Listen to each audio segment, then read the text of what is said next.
Shalom, selamat pagi, selamat menikmati hari baru, hari karunia Tuhan hari ini, hari Senin, tanggal 10 April 2023. Sebelum kita memulai aktivitas kita hari ini, mari kita mempersiapkan hati kita untuk membuka, membaca, dan merenungkan firman Tuhan dari Ayub pasal 13 ayat 17 sampai 28 sesuai dengan renungan harian Gereja Toraja. Namun sebelum itu mari kita berdoa. Ya Tuhan, Bapa yang rahmani dan rahimi, kami bersyukur Tuhan telah membangunkan kami dengan tubuh yang sehat. Kami boleh menikmati hari baru, hari karunia Tuhan. Kami akan membaca, mendengarkan, dan merenungkan firman-Mu. Ya Roh Kudus, kuasai hati dan pikiran kami. Biarlah firman-Mu ini dapat tinggal dan diam di dalam hati kami. Dengarkan doa kami Tuhan. Dalam Kristus kami berdoa kepadamu. Amin. Ayub pasal 13 ayat 17 sampai dengan ayatnya yang ke-28. Dengarkanlah baik-baik perkataanku, perhatikanlah keteranganku. Ketahuilah, aku menyiapkan perkaraku. Aku yakin bahwa aku benar. Siapa mau bersengketa dengan aku, pada saat itu juga aku mau berdiam diri dan binasa. Hanya janganlah kau lakukan terhadap aku dua hal ini, maka aku tidak akan bersembunyi terhadap engkau. Jauhkanlah kiranya tanganmu daripadaku dan kegentaran terhadap engkau janganlah menimpa aku. Panggillah maka aku akan menjawab, atau aku berbicara dan engkau menjawab. Berapa besar kesalahan dan dosaku? Beritahukanlah kepadaku pelanggaran dan dosaku itu. Mengapa engkau menyembunyikan wajahmu dan menganggap aku sebagai musuhmu? Apabila engkau hendak menggentarkan daun ditiupkan angin dan mengejar jerami yang kering, sebab engkau menulis hal-hal yang pahit terhadap aku dan menghukum aku karena kesalahan pada masa mudaku.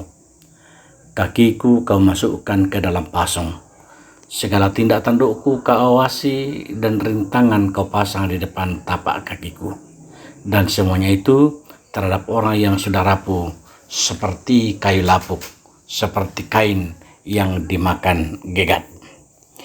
Demikian pembacaan kita, dan yang berbahagia adalah orang yang masih diperkenankan untuk mendengarkan firman-Nya serta melakukan kebenarannya. Ibu bapa, saudara-saudaraku yang kekasih di dalam Kristus Yesus. Kalau kita melihat kehidupan kita di dunia ini, kita tidak pernah luput dari yang namanya masalah atau pergumulan atau penderitaan. Namun Tuhan sudah berjanji untuk memberi kekuatan kepada kita dan memberikan penolong, yaitu Roh Kudus. Karena itu di dalam keadaan yang berat, biarlah kita tetap kokoh, tetap teguh, tetap kuat, karena ada selalu maksud dan rencana Tuhan di balik penderitaan, di balik pergumulan yang kita alami. Kehilangan segala-galanya tidak membuat Ayub menjadi lemah dan putus asa. Bahkan ibu bapa, saudara-saudara, kalau kita lihat dalam teks ini, teman-teman terdekat dari Ayub kelihatannya memberikan nasihat, padahal dalam nasihatnya itu terkandung tuduhan dan kecaman kepada Ayub. Mereka menganggap bahwa Ayub telah melakukan suatu pelanggaran yang berakibat fatal pada penderitaan yang harus ditanggungnya. Segala penderitaan yang menimpa Ayub adalah ulah dari si iblis yang hendak menjatuhkan iman Ayub. Namun meski mengalami penderitaan yang luar biasa, Ayub tetap mampu. Siapakah Ayub? Ayub adalah orang yang hidupnya benar dan tidak bercela di hadapan Tuhan. Itulah sebabnya ketika ada kesengsaraan dan penderitaan yang menimpa hidupnya, ia merasa berhak bertanya kepada Tuhan. Hal ini juga yang sering kita alami. Kadang kita marah kepada Tuhan. Terlebih lagi ketika melihat orang-orang di luar Tuhan hidupnya enak-enak saja. Sepertinya Allah salah dan tidak adil terhadap umat Tuhan. Segala penderitaan yang menimpa Ayub dalam teks ini adalah perbuatan iblis yang hendak menjatuhkan iman Ayub. Namun meskipun mengalami penderitaan yang luar biasa, Ayub tetap mampu bertahan berdiri kokoh.